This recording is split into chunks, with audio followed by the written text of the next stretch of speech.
Hello everyone, this is Radhika. Welcome to Chapter Hunt. This is the third video of Lesson 2, Class 7 History, New Kings and Kingdoms. Detailed question and answers from this chapter are covered in the first and second part of the videos. Please go through them before watching this. As learning long history answers can be overwhelming for the students, in this video I have provided flowcharts. This will help you to identify important information and make it easy for you to understand, memorize and score good marks. So let's get started. The first flowchart we have made is about the new dynasty. Chapter में we read there are many new dynasties. New dynasties में कौन हुए थे? Just small brief points. Headings इसको याद रखो so that in any ways this will help you to learn your long answers also. Fill in the blank, MCQs, one words, n number of things can be done if you just memorize the learning history or science, anything through flowcharts. So how to do this? New dynasty में क्या आए थे? Big landlords और warrior chiefs. Big landlord, जमींदार, warrior chief, सेनापति, we all did this. इनको हम लोग क्या बोलते थे? सामंताज. सामंताज कौन होते थे? Subordinates to the existing king. और ये अपने आप को क्या टाइटल्स दे देते थे? महासामंताज एंड महामंडलेश्वरा. सो इसमें आपने सामंताज भी याद कर लिया, वो किसके सबऑर्डिनेट होते थे और इनको ये अपने आप को क्या टाइटल्स देते थे. इस तरह से this way you can remember many questions from just one single flow chart. Coming to this second one, new kings and dynasties. इसमें हमने 3 किंग्स के बारे में we had studied. Dantidurga, Kadam Mayur Sharman and Gurjara Pratihara Harichandra. अब इसके लिए अगर आप ऐसे इसको याद करोगे this will help you in your map work also. अब दंते दुर्गा के बारे में. दंते दुर्गा कौन था? ही वॉज अ राष्ट्रकूटा चीफ. कहाँ पे? इन डेक्कन. दंते दुर्गा के बारे में क्या फेमस था? कि ये एक सामंता ऑफ चालुक्यास था who overthrew his Chalukya overlord, and one of the most important thing was that he performed a ritual called Hiranyagarbha. We remember Hiranyagarbha, a ritual practice जो करी जाती थी so that you become a Kshatriya even if you are not born in a Kshatriya family. ऐसे अब आ जाओ कादम्बा मयूरा शर्मन के बारे में. He was a ruler of Kadamba dynasty in Karnataka.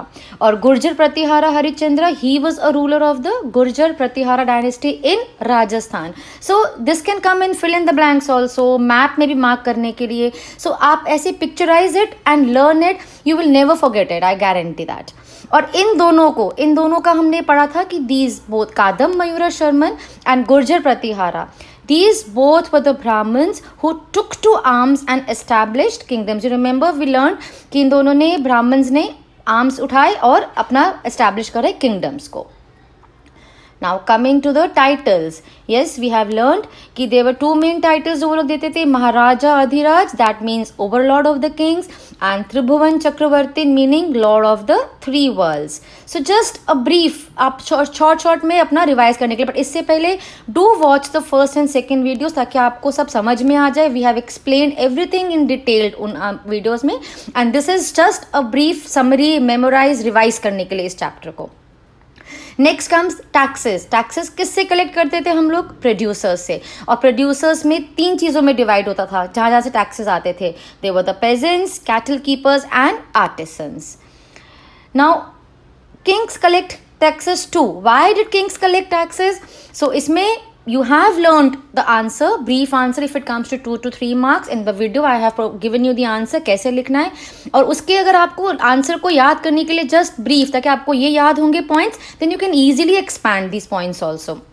First point was to wage wars, second to finance their establishments, and third construct massive structures like temples, forts and palaces. So kings collected taxes to perform all these 3 basic functions.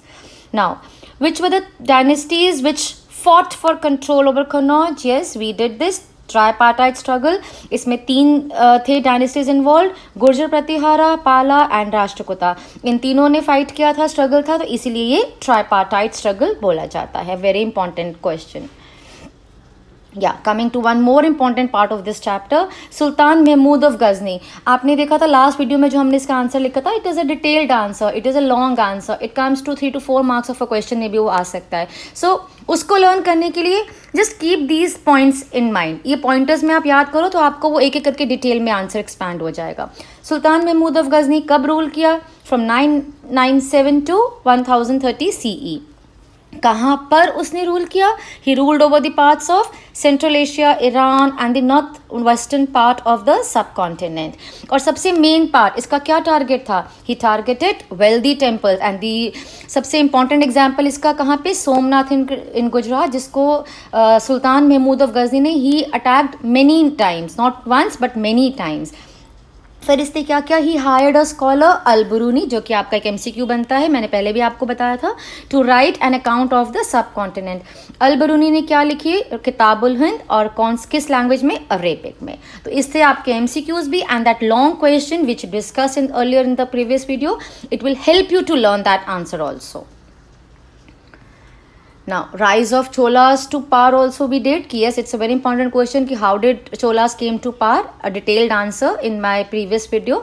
इसमें क्या आएगा कि क्या पता है, हमने याद क्या करा था कि chiefly families in south subordinate to Pallavas were these Cholas. और उसमें दो मेन हमने करे थे, मुतरैयर एंड चोलास.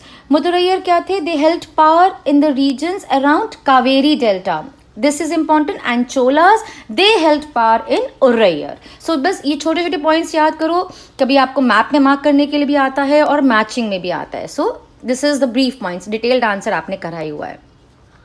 ऐसे चौहान्स और चहमनास के बारे में, जैसे भी आपने सुल्तान महमूद ऑफ गजनी याद किया, where did they rule? Chauhans ruled over Delhi and Ajmer, and they were opposed by whom? Chalukyas of Gujarat and Gahadawalas of Western UP. Why were they opposed? Because Chauhans wanted to expand their control to the west and east also.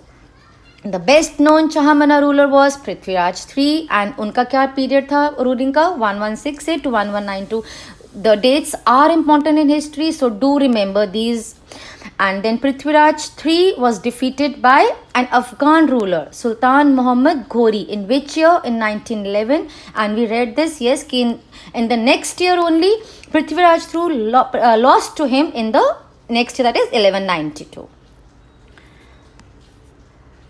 विजयालया के लिए भी आपने पढ़ा था कि he was a Chola chief and he captured the Kaveri Delta from Muttarayur in the middle of 9th century. And there were two main points in this that we remembered. Vijayalaya, he built the town of Thanjavur and he also built a temple of goddess Nishambhasudini. See, this will help you to memorize. Chola dynasty was such a big answer. इसको भी आप pointers में देखो. Chola dynasty के successors of Vijayalaya expanded their kingdom in size and power. The Pandyans and the Pallava territories to the south and north became part of the Chola kingdom. Then Rajaraja I was the most influential and most powerful Chola ruler. इसमें अगर आप ऐसे करोगे, you remember कि चौहान्स का कौन सा important ruler था, चोला डायनेस्टी का कौन सा इंपॉर्टेंट रूलर था. और एक बार आप इसको पढ़ के learn it and do make it on your own. एक बार आप खुद बनाना, so that you will memorise it और आप कभी आप भूलोगे नहीं इसको. He became king in 985. He reorganized the administration of the empire. और इसका कौन था? His son Rajendra I continued his policies. He raided the Ganga Valley, Sri Lanka and countries of Southeast Asia with the help of navy. अब Rajaraja I and Rajendra, they built splendid temples at Thanjavur and Gangaikonda Cholapuram. तो ये सारे आपके MCQs भी cover करता है ये flow chart, और आपका वो लॉन्ग आंसर को याद करने में भी हेल्प करेगा. Do learn it and make it on your own for practice. Now there was again a detailed question. How did the Chola rulers improve agriculture? इसमें आप 3 पॉइंट्स में इस आंसर को डिवाइड करो कि किस लिए होता था, कैसे होता था ये. Clearing forest lands to bring more under cultivation, and then irrigation works were developed, wells were dug, canals were built, tanks were constructed to collect rainwater. और हमने पढ़ा था कि yes, they built embankments also to prevent flooding. और फिर Kaveri river provided water for irrigation and the fertile soil. This is just आपका ये flow, इसमें फिल इन द ब्लैंक से एमसीक्यू नहीं बन रहा, but yes that being agriculture a very important question also and a lengthy. सो इस तरह से यू कैन रिमेंबर कि क्या क्या करा गया. फॉरेस्ट क्लियर करे गए, वेल्स हुए, कैनाल्स कंस्ट्रक्ट हुए, एम्बैंकमेंट्स हुई, और कावेरी रिवर कैसे हेल्प कर रही थी because it had provided a very fertile soil. So ऐसे आपका एग्रीकल्चर का आंसर याद हो जाता है. Then titles given by Chola kings to rich land owners. क्या क्या टाइटल्स दिए जाते थे रिच लैंड ओनर्स को? मुवेंडोवेलन एंड अरैयर. इसका मतलब हमने पढ़ा था मुवेंडोवेलन इज अ विलन और अ पेजेंट सर्विंग 3 किंग्स, और araiyar means a chief. yes, now this is also a very important question from this because I have covered basic जो important questions थे, जो lengthy थे, उसी का है. I have provided you flow chart so that becomes easier for you to learn. Now Chola administration में we did that सभा, Nadu and और. उसके लिए क्या क्या आपने पढ़ा? सभा क्या था? The local level Brahman village assembly, and Nadu that means the groups of villages with settlement of peasants or the settlement of peasants. These all performed many administrative functions. Velela आपने पढ़ा था a caste of rich peasants who exercised considerable control over the affairs of Nadu. Then आपने इसमें नगरम के बारे में explain करा था. नगरम क्या था? Association of traders. Occasionally they performed administrative functions in the town. फिर we did that sabha looked after brahmadeya, that is the land given to the Brahmans as grant. और मेंबर्स ऑफ सभा इलेक्ट कैसे होते थे? Through a lucky draw. So just अगर आपने ये याद किया होगा, सो दैट मीन्स आप कम से कम 4 to 5 points easily you can expand and your lengthy answer will be easy to attempt in your examinations. That is the main motive of me making this video for you. Next, ये अगर आपका map work में help कर सकता है. जैसे कि गुर्जर प्रतिहारा था, इन्होंने कहाँ रूल किया? Over Rajasthan and Gujarat. राष्ट्रकूटास ने they ruled over western Deccan. Palas they ruled over Bengal. Cholas, they ruled over Tamil Nadu. Chalukyas, they ruled over Karnataka. And Pallavas ruled over Kanchipuram in South India. So now we finished studying chapter 2 of history class 7 in detail and structured form. If you like the video, share your comments and please do like and subscribe Chapter Hunt. I'll see you soon in my next video. Take care. Bye-bye.